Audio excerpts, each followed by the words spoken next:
सबसे ज़्यादा दुख तो तब होता है सोशल मीडिया के ऊपर आप ऐसी ऐसी पोस्टें कर रहे हैं, ऐसी ऐसी चीज़ों को लाइक कर रहे हैं, ऐसे ऐसे स्टेटस डाल रहे हैं, यार सड्डा गैंगस्टर है, और वो पिस्टल लहराते हुए का यदि कोई वीडियो आ जाए तो भयंकर तीव्रतम गति से उसको वायरल, भाई है सड्डा, भाई है सड्डा। क्या ये सड्डा भाई है?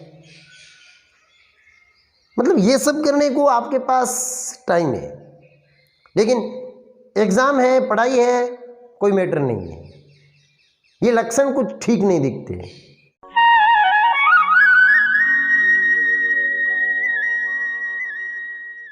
नमस्कार, क्या हाल चाल? स्टूडेंट्स के तो मौज लग रही होगी, उनको निपटा दिया एग्ज़ाम को, पास भी कर दिया भगवान ने, और आपको साइंस और मैथ वाले के नंबर भी मिल गए होंगे, अंग्रेजी वाले होंगे टीचर के, ताकि उन्हें बोल सके कैसे भगवान पास नहीं करता है।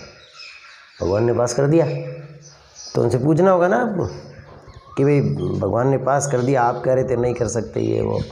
बड़े खुश हो गए, मिठाई विठाई बंट गई यार, पार्टी वार्टी चल रही थी अच्छी खासी वाली, बधाइयों का तांता लगा हुआ था ऐसे, और स्टेटस तो मूसलाधार रूप से बरस रहे थे। कुछ तो ये भी कह रहे थे, मोदी जी आगे का क्या प्लान है, यदि ऐसा ही रखना है तो हम ग्रेजुएशन में भी साइंस ले लेते हैं। खतरनाक माहौल बना है यार, हकीकत देखें ना, रियलिटी। इससे ज़्यादा स्टूडेंट के लिए दुखदायी माहौल और हो ही नहीं सकता था। मतलब जिस परीक्षा के लिए आप पहले दिन जब स्कूल में गए थे ना, कैसे कबूतर सीखा था, तब से लगा कर के 10 साल तक आपने इंतज़ार किया। 10 साल, इतने इंतज़ार के बाद जब परीक्षा कैंसिल हो गई तो आप खुश हो रहे हैं।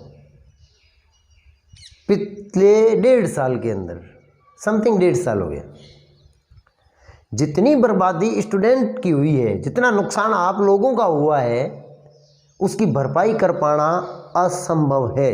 अपूरणीय क्षति उठाई आप लोगों ने, और आप उसकी खुशियां इस प्रकार से मना रहे हैं।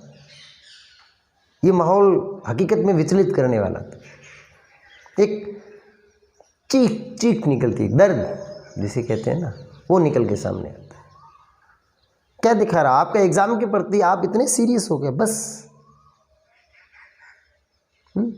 जिस एग्ज़ाम से आपके चेहरे पे खुशी होनी चाहिए थी, जिसको देने के लिए लोग मतलब ऐसे उतावले होते हैं, उतावले। ये कहाँ गया वो समय जब एग्ज़ाम देने की खुशी होती थी, फिर रिज़ल्ट का इंतज़ार, और जब रिज़ल्ट आता था तब अखबार देखते थे ऐसे, रोल नंबर कहाँ है, किसके मिले, कितनों के मिले, कौन पीछे रह गया, किसके कितने परसेंटेज, ये वो उत्सुकता कहाँ गई सारी की सारी? आप एग्ज़ाम रद्द होने पे मिठाइयाँ बांट, मतलब कहाँ होता है ऐसा? खुद की बर्बादी पे खुद ही खुश हो रहे हैं। ये तो गलत बात है भाई, ऐसा तो नहीं होना चाहिए था। चलो खुश होने का मौका होता, आप खुश होते, समझ में आता। ये लक्षण कुछ ठीक नहीं दिख रहे हैं। ऐसा तो केवल फिल्मों में होता है ना, कि बर्बाद होके भी आदमी खुश होता है। जैसे प्यार में, अपने प्यार के लिए जिसको चाहते हैं उसके लिए खुद बर्बाद हो जाए फिर भी वो खुश रहता है। या फिर कोई एक दोस्त होता है, दूसरे दोस्त के लिए कुछ करे, जानबूझ के हार जाए, खुश हो जाए, समझ में आता है। कोरोना क्या है? आपका मंगेतर है, आपका दोस्त है, क्या रिलेशन क्या था इसका आपके साथ, जो आप इतना खुश हो रहे हैं? आपको पूरी तरह से बर्बाद कर दिया इसने, बावजूद उसके। ये लक्षण दिखाते हैं कि आज का स्टूडेंट कितना सीरियस है पढ़ाई के प्रति। बड़ी अजीब स्थिति है यार। ये तो नहीं सोचा था। कितने स्टेटस लगे स्टूडेंट के, उनमें से बमुश्किल 1 या 2 होंगे जिनके आंसू निकले होंगे, जिन्होंने 2-4 बूंद वो टपका दी, वो इमोजी वाली, वो भी मुझे लगता है ऐसा ही ठीक है कि होता है ना बाहर से ऐसा कुछ दुख हो जाए तो बाहर से रोते हैं ही ऐसे, फिर अंदर से यूं यूं, ये वो वाला हुआ होगा। गलत संकेत है भैया। ये समय लौट के नहीं आएगा आपकी ज़िंदगी का। बहुत ज़्यादा कीमती समय था ये, इतना कीमती जिसकी आप कल्पना भी नहीं कर सकते।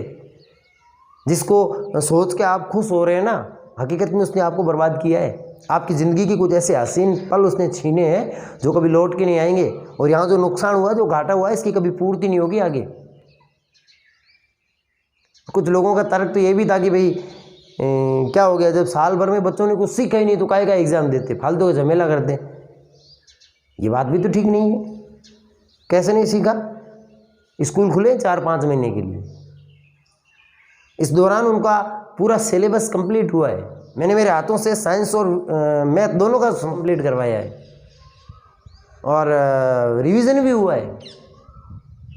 एग्ज़ाम होने चाहिए थे, लेकिन बच्चों के हित में सोच सरकार का फैसला है, सही लिया होगा उन्होंने, लेकिन आपको खुश नहीं होना चाहिए था बच्चों। ये आपका नुकसान हुआ है, यहाँ पे आपका घाटा हुआ है, यहाँ पे है ना, आपको एक बहुत बड़ी क्षति हुई है। ये लौट के नहीं आने वाली वापस। कोई दूसरा बिना पढ़ने वाला लगाए, समझ में आता है यार, स्टूडेंट हो के आप लगाते हो। ये दिखाता है आपकी पढ़ाई के प्रति आप कितने सीरियस होके बैठे हो। मतलब बिना परीक्षा के पास होना वैसे है, मतलब ऐसे कि आपकी शादी हो गई, न तो आपको दूल्हा बनाया, न आपकी बारात गई, न किसी को खिलाया पिलाया, न कोई फंक्शन हुआ, शादी हो गई आपकी। और फिर जब आप पूछो कि दुल्हन कहाँ है, उसका नहीं पता है, शादी हो गई बस। ये कुछ ऐसा माहौल है। आपकी शादी हुई है लेकिन न तो दुल्हन का पता है, न आपको दूल्हा बनाया गया है, फिर भी आपकी शादी हुई, यूँ समझ लो आप। देख लो उसके परिणाम क्या होंगे आपके। आने वाले समय में पता चलेगा आपको, आपने कितना खोया है और कितना किया है। ये जितनी खुशियाँ आप इधर मना रहे हैं ना, पता चलेगा आपको समय आने के बाद। थोड़ा सीरियस रहो पढ़ाई के प्रति। ये सारा माहौल ही सोशल मीडिया के कारण बना है। सबसे ज़्यादा दुख तो तब होता है जब एग्ज़ाम में तो आप खुश हुए, तो समझ में आता है, लेकिन क्या मतलब आप इधर तो खुश हो गए और सोशल मीडिया के ऊपर आप ऐसी ऐसी पोस्टें कर रहे हैं, ऐसी ऐसी चीज़ों को लाइक कर रहे हैं, ऐसे ऐसे स्टेटस डाल रहे हैं, यार सड्डा गैंगस्टर, और वो पिस्टल लहराते हुए का यदि कोई वीडियो आ जाए तो भयंकर तीव्रतम गति से उसको वायरल, भाई है सड्डा, भाई है सड्डा। क्या ये सड्डा भाई है? मतलब ये सब करने को आपके पास टाइम है, लेकिन एग्ज़ाम है, पढ़ाई है, कोई मैटर नहीं है। ये लक्षण कुछ ठीक नहीं दिखते। ये एक ऐसे मार्ग की शुरुआत है जो एक ऐसे शहर की तरफ जाएगा जहाँ केवल और केवल बर्बादी दिखती है, आगे और कुछ नहीं दिखता। वहाँ पे कहते हैं ना, वो पूत के पाँव पालने में दिख जाते हैं, तो ये पूत के पाँव दिखने जैसी घटनाएं होती है। बधाई दे रहे हैं, कोई अपराधी है जेल से छूट के आ रहा है, उसके लिए बधाई दे रहे हैं, टाइगर कम बैक। कुछ नहीं मिलने वाला इनसे भी। जिंदगी के अंदर सफल होना है तो पढ़ना है, शिक्षित होना है, ज्ञान लेना है, कुछ समझना है, तब जाके आगे बढ़ोगे। इन स्टेटस से आपको कुछ मिलने वाला नहीं है। ये सब मैंने कहा सोशल मीडिया का इफेक्ट है।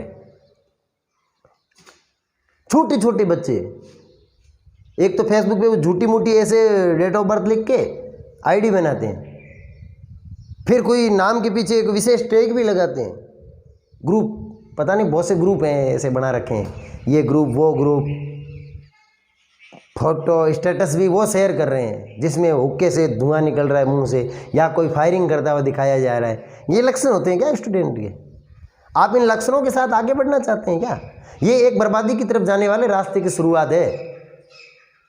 ये जो यार सड्डे गैंगस्टर है ना, कभी इनसे संपर्क करके देखना, हो सके तो फिर इन्हें पूछना आप अपने बेटे को क्या बनाना चाहते हैं, क्या करवाना चाहते हैं आप आगे। वो ये नहीं कहेगा कि हम पिस्टल लहराना चाहते हैं, वो ये नहीं कहेगा कि हम गैंगस्टर बनाना चाहते हैं उसको। वो कहेंगे हम पढ़ा लिखा कर कोई बड़ा आदमी बनाना चाहते हैं, सक्सेसफुल लाइफ देना चाहते हैं उसको। फिर आप कहाँ घुसे जा रहे हैं उनके पीछे? ये रास्ता एक ऐसा दलदल है, वहाँ जाने के बाद आप केवल अंदर धंसते जाएंगे। मैं पर्सनली ऐसे लोगों को जानता हूँ जो अपने आप को एक टाइम में गैंगस्टर समझते थे। आजकल वो न घर के हैं न घाट के हैं, खातला कुंडा लिवड़ा फिरे, वो भी ऊंचाने में शर्म आती है। ये एक काल्पनिक संसार है, वास्तविकता नहीं है यहाँ पे। ये जब दर्द होता है ना ऐसा, ये सारा माहौल देख के, तो बोलना पड़ता है एक शिक्षक होने के नाते। हो सकता है आप मेरे को कोई ज्ञान मत देना यहाँ पे आके कि आप शिक्षक हो अपना काम करो, ये गैंगस्टर वेंगस्टर की जानकारी मत दो। शिक्षक का मतलब केवल किताब पढ़ाना नहीं होता, उनको कुछ ऐसी चीज़ें भी बतानी होती है जो बच्चों के लिए गलत हो। और बच्चे अधिकांशतया अभी वर्तमान में वो क्या स्माइल 2 प्रोग्राम चला, तो घर वालों ने भी और सरकार ने भी ऐसा प्रयास किया कि बच्चों तक ऑनलाइन शिक्षा पहुंचे। उस चक्कर में बच्चों के पास मोबाइल पहुंचा और उसका अधिकतम दुरुपयोग हुआ। क्लास कौन देखे, क्लास तो पता नहीं, समझ में नहीं आवे, घुसे पड़े सारे के सारे इधर। घर वाले अपने पे खर्चा करते हैं, अपने पे अपना ख्याल रखते हैं, अपने लिए वो टाइम स्पेंड करते हैं, अपन को सारी सुविधाएं उपलब्ध करवाते हैं ताकि अपन पढ़ें, और अपन ये सब करते हैं बैठ के। मैं ये नहीं कह रहा कि सारे स्टूडेंट करते होंगे, कुछ स्टूडेंट होंगे जिनको दिक्कत हुई है, दुखी भी हुए होंगे वो, लेकिन उनकी संख्या न के बराबर है, केवल अंगुलियों पे गिनने लायक। जब हकीकत होगी ना सामने, तब पता चलेगा आपको ये बातें। बच्चों ये अपना रास्ता नहीं है। अपने घर वालों के, अपने माँ बाप के कुछ सपने हैं, अपन से कुछ उम्मीदें हैं अपन से। वो ये नहीं चाहते कि मेरा बेटा इन रास्तों पे जाए। कभी कसम दिलवा के पूछना उनसे, क्या वो चाहते हैं कि उनका लाल, उनका जो आंखों का तारा है, उनका जो सितारा है, वो इस तरफ घुसे? नहीं चाहते वो कभी भी ऐसा। बड़ा दुख होता है उनको, तकलीफ होती है उनको, दिल मन ही मन रोते हैं वो, जब आपकी ये चीज़ें उनके सामने जाती है। तो ये सोशल मीडिया का उपयोग ढंग से किया जाए, वरना ये एक ऐसा चकाचौंध वाला संसार है, इसमें घुसने के बाद 24 घंटे में से 10-10 घंटे चिपके रहते हैं लड़के इनसे। ठीक नहीं है। अब कोई कहेंगे सर सोशल मीडिया पे तो आप भी बहुत सारे एक्टिव रहते हो, हमें क्या ज्ञान दे रहे हो इधर। तो कहावत सुनी होगी आपने मारवाड़ी में, आटे में लूण खट्टे। करिए, जमाना है सोशल मीडिया का, आप उपयोग करिए। आपके पास कोई टैलेंट हो, कोई ढंग की चीज़ हो तो दिखाइए ना आप लोगों को। ये गैंगस्टर यार, सड्डा, ये क्या, ये इसमें से कुछ निकल के आने वाला है क्या आपके सामने? अच्छा मीम चल रहा था वो, जिस देश में परीक्षा कैंसिल होने पे मिठाई बांटी जाती है, पार्टियां होती है, उस देश में बिल गेट्स नहीं, बेरोजगार ही पैदा होंगे। अच्छा मीम चल रहा था, और हकीकत भी यही है। फिर यहां से कोई ऐसा चमत्कारिक रूप से कुछ निकलने वाला नहीं मिलेगा आप लोगों को, समझ जाइए थोड़ा।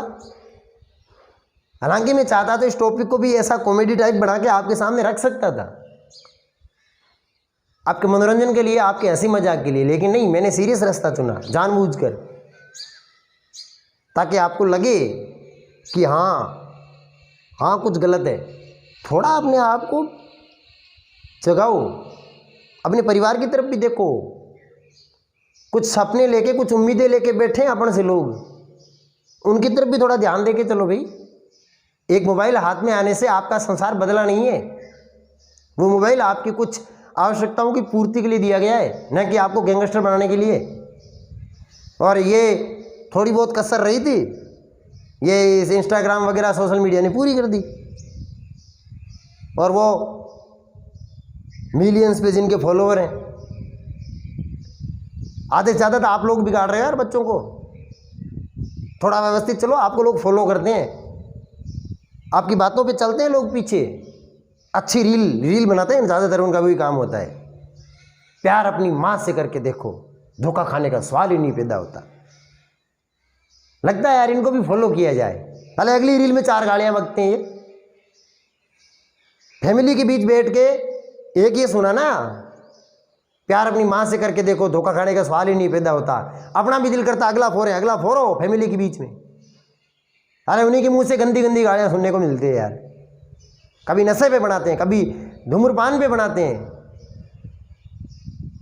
इन सब का युवाओं पे, स्टूडेंट से बहुत गलत नकारात्मक प्रभाव पड़ता है। ये अपने लिए नहीं है बच्चों, समझो इन चीज़ों को। पैसे कमाने के लिए कर रहे हैं। उनको तो क्या चाहिए, उनके 4 लोग उनकी रील्स देख ले, उनको पॉपुलैरिटी मिल जाए, इसलिए वो खाते हैं इधर। आप उनकी ढंग की चीज़ों पे जाइए ना, ढंग की पे तो कैसे जाए, मतलब होता ही यही है ना। नेगेटिव वाली तो ज़्यादा इफेक्ट डालती है ना आपके ऊपर, घुस जाते हैं उधर गैंगस्टर बनने के लिए। ठीक लक्षण नहीं है ये, काल्पनिक संसार है ये, जहाँ केवल और केवल कष्ट मिलने वाले हैं। मैंने कहा ना, अपने बच्चों को, अपने परिवार वाले सदस्यों को ये गैंगस्टर कभी गैंगस्टर नहीं बनाना चाहते। यदि इतना ही कुछ अच्छा होता तो वो उनको ये क्यों नहीं बनाते, वो क्यों उनको अच्छे स्कूलों में भेजते, पढ़ाने का क्यों प्रयास करते हैं। थोड़ा अभिभावक भी ध्यान दे बच्चों पे। उनका केवल इतना फर्ज नहीं बनता कि फ़ोन ला के दे दिया बेटा पढ़ लेगा। बेटे के क्रियाकलापों पे ध्यान रखा जाए, क्या करता है वो, किन को फॉलो करता है, क्या चीज़ सोशल मीडिया पे पोस्ट कर रहा है वो, इन चीज़ों का भी ध्यान रखा जाए। थोड़ा ध्यान रखो। और बच्चों आप भी थोड़ा चलो इस्तेमाल करो, बात समझ में आती है, लेकिन थोड़ा व्यवस्थित तरीके से करो ना इसको।